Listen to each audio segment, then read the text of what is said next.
क्या आपको पता है कहाँ बनेंगे और उन ग्रीनफील्ड एयरपोर्ट्स के लिए कितनी राशि आवंटित की? नेशनल रिसर्च सेंटर फॉर मखाना ने करना था, वही मखाना बोर्ड ने करना है। तो फिर मखाना बोर्ड बनाने की आपको क्या डीपीआर भी बनी है क्या, जो पश्चिमी कोसी परियोजना नहर परियोजना की बात कर रहे हैं?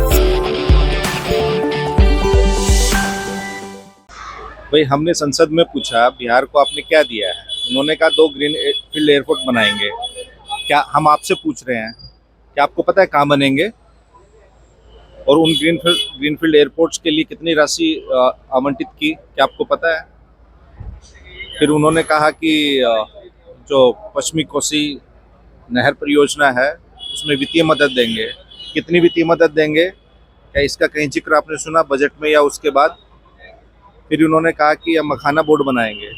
आपको पता होगा कि नेशनल रिसर्च सेंटर फॉर मखाना पिछले 23 साल से कार्यरत है। उसमें 42 स्वीकृत पद हैं, जिसमें से मात्र 10 पदों पे अभी लोग कार्यरत हैं, बाकी सब खाली हैं।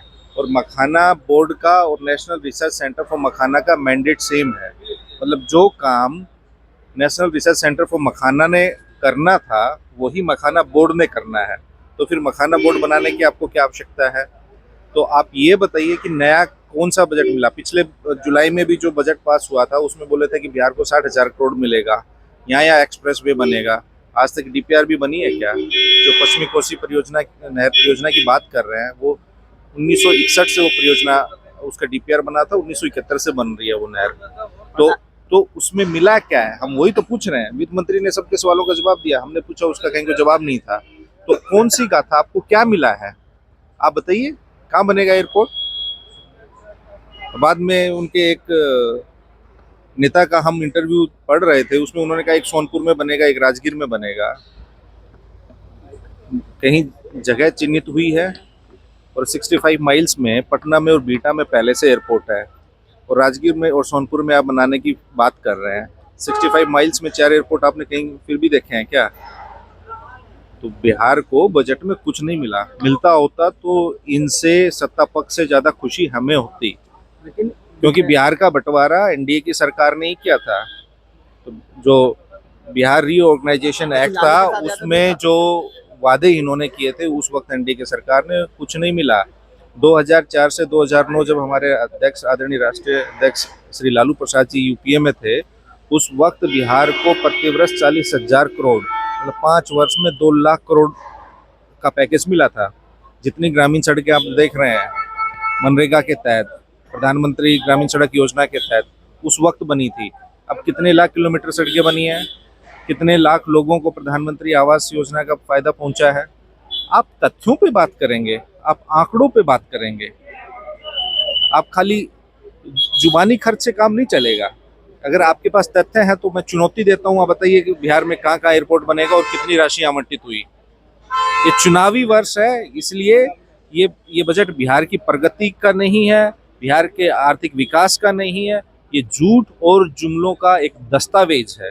बिहार को कुछ नहीं मिला बजट में। मिला किसको है? दूसरे राज्यों को मिला है। पीएम मित्र टेक्सटाइल पर एक योजना है, देश भर में 7 मेगा टेक्सटाइल पार्क बने हैं। बिहार सरकार से पहले प्रपोजल गया हुआ है। कपड़ा मंत्री बिहार के हैं, बिहार में कोई टेक्सटाइल पार्क नहीं बना। आपकी जानकारी के लिए बता दूं, पूरे देश भर में भारत सरकार ने स्वीकृत किया 85 केंद्रीय विद्यालय और 28 जवाहर नवोदय विद्यालय खोले जाएंगे, लेकिन बिहार को एक केंद्रीय विद्यालय तक नहीं मिला है। पिछले 10 वर्षों में मोदी जी की सरकार में, इस डबल इंजन सरकार की बात कर रहा हूँ, 28 जवाहर नवोदय बनने थे, एक जवाहर नवोदय विद्यालय बिहार को नहीं मिला। एक स्कूल तक तो दे नहीं पा रहे हैं। आप बात कर रहे हैं बड़ी बड़ी, दिया हो तो बताइए।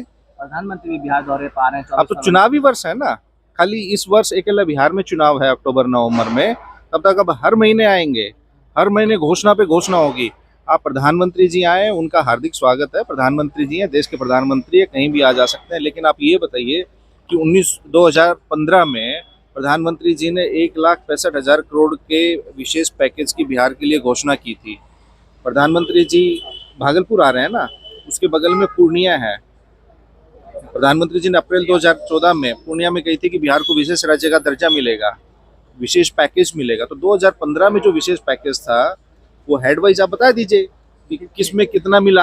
और लेकिन उस बजट से क्या क्या क्या हुआ? लेकिन एनडीए के तमाम नेता बोल रहे हैं स्पेशल पैकेज तो मिल रहा है एनडीए के द्वारा। कौन सा स्पेशल पैकेज मिला, वही तो हम पूछ रहे हैं ना भाई। अभी 1 वर्ष पहले जब नीतीश कुमार जी इधर थे तो क्या बोलते थे कि केंद्र से कोई मदद नहीं मिल रही है। अब 1 साल में कौन सी मदद मिली? भाई उनकी सरकार है, दिल्ली में उनकी है, पटना में उनकी है। आप आंकड़े हमको दिखा दीजिए कि इस प्रोजेक्ट में, इस योजना में ये विशेष पैकेज मिला, तो हम भी संतुष्ट हो जाएंगे, बिहार की जनता भी संतुष्ट हो जाएगी। सवाल लेंगे, जिस तरह से एनडीए के द्वारा लगातार नारे दिए जा रहे हैं 25 से 30% इसी 225 पार, इसको कैसे देखते हैं? आप भूल गए 400 पार भी कर रहे थे वो लोग, बिहार में तो उनसे पूछे ना। 225 चल रहा है। अरे 400 पार कर रहे थे ना, लालू प्रसाद यादव जी के ही कार्यों से, और उन्होंने जो त्याग और बलिदान दिया है। राष्ट्रीय जनता दल नंबर 1 पार्टी 2020 में भी थी, 2015 में भी थी, 2005 में भी थी, उससे पहले भी थी। ये लालू प्रसाद जी के ही ताकत है, उन्हीं का प्रताप है कि ये सब लोग एक हो रखे हैं। नहीं तो बीजेपी नीतीश कुमार जी को ढोएगी। अब आपको क्या लगता है?